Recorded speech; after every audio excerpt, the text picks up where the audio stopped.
तो वहीं बाड़मेर लोकसभा सीट से निर्दलीय प्रत्याशी रविंद्र भाटी ने नामांकन दाखिल कर बीजेपी कांग्रेस की मुश्किलें बढ़ा दी हैं। नामांकन दाखिल करने के बाद रविंद्र सिंह ने कहा कि जनता अपने छोटे भाई रविंद्र पर विश्वास जताएगी। कांग्रेस द्वारा भाटी पर विकास के नाम पर 2 हेडपंप लगाने का जवाब भी उन्होंने दिया। कहा कि कांग्रेस ने 5 साल सत्ता में रहकर क्या काम किया ये उन्हें मालूम नहीं है कि उन्होंने पेपर बेचने का काम किया, क्राइम में प्रदेश को देश में नंबर 1 लेकर के आए। वो 5 साल राज में रहा, वो की ले आया, वो ले को नहीं आया, लेर गया पेपर ले जार बेचा हुआ, क्राइम रे मीना हुआ, पूरे स्टेट की हालत खराब कर दी। आपने बताऊं काली हुई जगह जब मंच रे माथे एक एसओजी द्वारा पकड़ो आरोपी होत बैठो तो मंच रे माथे की बात करो थे को सा मोरिया बोल हाँ मोरिया बोला हाँ देख लिया कालेज को मोरिया बने नाश्ता ठापड़ जा है कि केरा मोरिया बोले।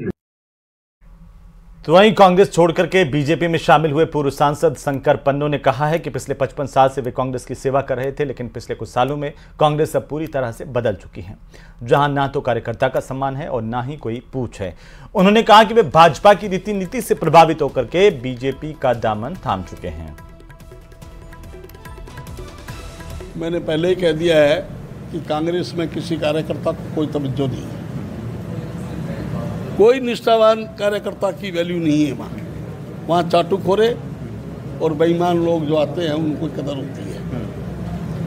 मैंने ये देखा यहाँ कोई काम करने की जगह है, कोई मौका नहीं मिलता कार्यकर्ता को। तो मैंने निर्णय ले लिया कि देखिए इधर क्या है, प्रधानमंत्री की नीतियाँ, सबको साथ सबका।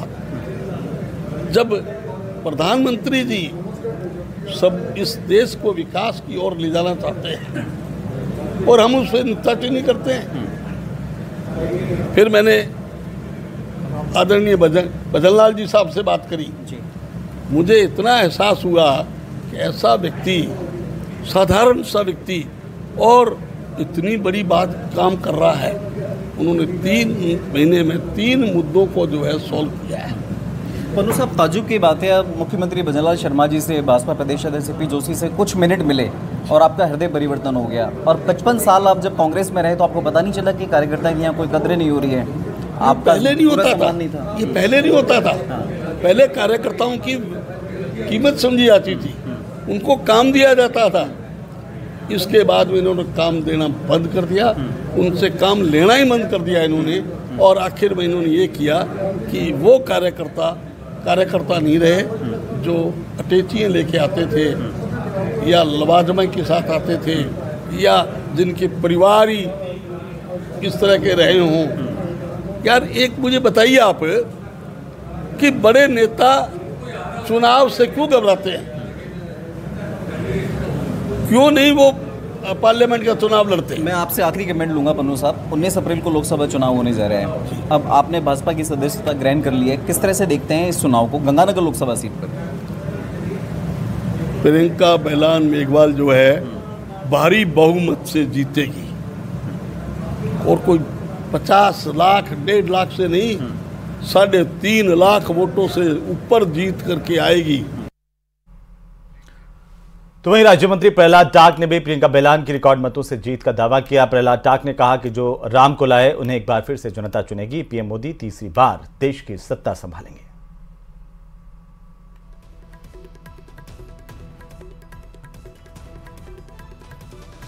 25 की 25 सीटें जीत के और गंगानगर से हम भारी बहुमत से जीतेंगे।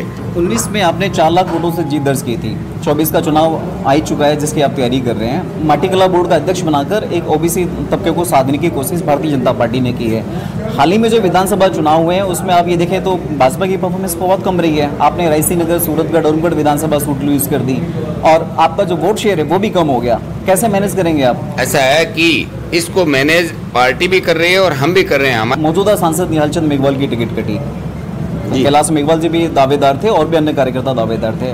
उतारा चुनावी मैदान में महिला प्रत्याशी प्रियंका बेलान को, इस चीज को लेकर आप कैसे देखते हैं? मैं आपको एक बात बताऊं कि ये बात टिकट कटने की बात कहना होता है। मेरा ये मानना है खुद का कि यहाँ पर टिकट दी जाती है, तो यहाँ एक महिला प्रत्याशी को, जो अभी प्रधानमंत्री जी ने नारी शक्ति वंदन अधिनियम जो लाए हैं, उसको परिणति गंगानगर से करके अभी जो लास्ट की 10 सीटें डिक्लेयर की, उसमें से 3 सीटें 33% जब ध्यान में आए तभी, तो 3 सीटें में एक गंगानगर को दी। हम उनका इस नारी का सम्मान करने के लिए इसका हम उनका अभिनंदन करते हैं। सब समझदार हैं, सब देशभक्ति से, ये देश का वोट है, यहाँ पर सारा देशभक्ति के आधार पर, और राम की जो राम को लाए हैं हम उनको लाएंगे, इसके आधार पर, इस नारे के साथ में, जय श्री राम के नारे के साथ में हर वोटर तैयार है, और इतने वोट आएंगे कि आप कल्पना नहीं कर सकते। तो वहीं भीलवाड़ा से बीजेपी के प्रत्याशी दामोदर अग्रवाल ने आज अपना नामांकन दाखिल किया। दामोदर अग्रवाल की नामांकन सभा को मुख्यमंत्री भजनलाल शर्मा ने संबोधित किया। इस दौरान उन्होंने आम लोगों को बीजेपी के पक्ष में मतदान करने की अपील की है। न्यूज 18 राजस्थान से दामोदर अग्रवाल ने कहा कि इंदिरा गांधी के फॉलोअर्स लोकतंत्र की बात मुझसे ना करें। 1975 की इमरजेंसी में लोकतंत्र को बचाने के लिए मैं जेल गया हूं और मैं कहीं यातनाएं भी कई तरह की सही हैं।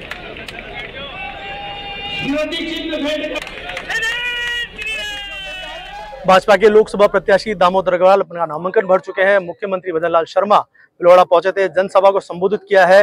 भारी संख्या में लोग बाग पहुंचे थे। हमारे साथ दामोदर अग्रवाल, इनसे बात करते हैं। मुख्यमंत्री जी आए थे, कई लोगों की वापसी भी हुई। निर्दलीय विधायक अब भाजपा में आ चुके हैं अशोक कोठारी। कितनी मजबूती से अब चुनाव लड़ा जाएगा, क्या रेखा रहेगी, आगे रूपरेखा रहेगी लड़ने की चुनाव?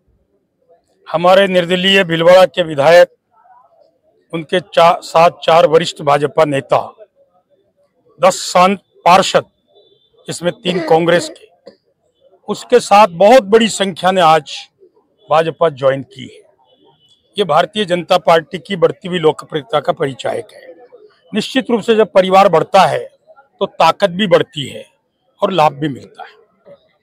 कहीं ना कहीं कल सीपी जोशी की नामांकन रैली थी, अशोक गहलोत आए, रोटासरा है, लगातार लोकतंत्र का नुकसान होने की बात बता रहे हैं, लोकतंत्र खतरे में बता रहे हैं। सीपी जोशी को भागीरथ बताया जा रहा है। कहीं ना कहीं कांग्रेस पार्टी इस मुद्दे को लेकर चल रही है कि सीपी जोशी इस शहर में पानी लाए, जिले में पानी लाए। इंदिरा गांधी के फॉलोवर्स कम से कम लोकतंत्र की बात मुझसे तो नहीं करेंगे। मैंने वो काल देखा है 25 जून 1975 की काली रात्रि, जब संविधान का गला घोंटकर, लोकतंत्र का गला घोंटकर, प्रेस का गला घोंटकर इस देश के अंदर तानाशाही ला दी गई और राष्ट्रीय स्वयंसेवक संघ जैसे संगठन को प्रतिबंधित करके देशभक्त नेताओं को जेल के सिंचों में ठूंस दिया गया। संगठन को मजबूती से बांध के चलने वाले हैं।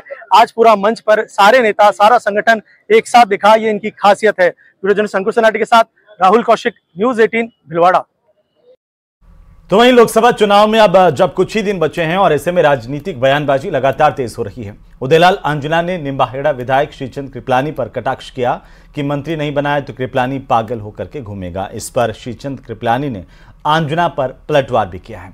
आंजना को सुमो पहलवान बताते हुए उन्होंने कहा कि इस जन्म में तो आंजना चुनाव नहीं जीत सकते हैं। एक बात सही है, क्या 2 बार सांसद, कैबिनेट मंत्री, इतना सीनियर लीडर मंत्री नहीं बनावे और नए लड़के को मंत्री बना दे तो दिमाग तो विचलित होना वाजिब है भाइयों। अगर आपने भेज दिया लोकसभा में और जिस दिन अपनी समस्याओं के लिए भजनलाल जी से मिलूंगा, माननीय मुख्यमंत्री राजस्थान से, तो जरूर सिफारिश करूंगा भाई श्रीचंद की कि इनको मंत्री बनाने नहीं तो पागल होकर घूमेगा भैया मेरा। टीवी खोलो, ये एमपी बीजेपी में, टीवी खोलो, ये एक दिन जरूर लगी, मैंने टीवी पे देखा उदयलाल जी आंजना कांग्रेस छोड़ के बीजेपी में आ रहे। उस दिन मैं टीवी खोला नहीं, दिल्ली तक फोन लड़ गया। मैंने कहा ये नहीं होना चाहिए।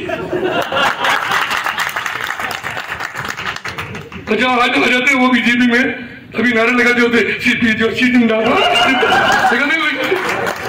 लगाते और कहने में हरा दूंगा। तो दादा भाई तेरा प्रयास क्या था, तुम कोशिश क्या कर रहे थे? तुम तो कोशिश, तुम्हें पता था कि हालत बहुत खराब है। ये तो उन्होंने बहुत कोशिश की, चढ़ाव जी को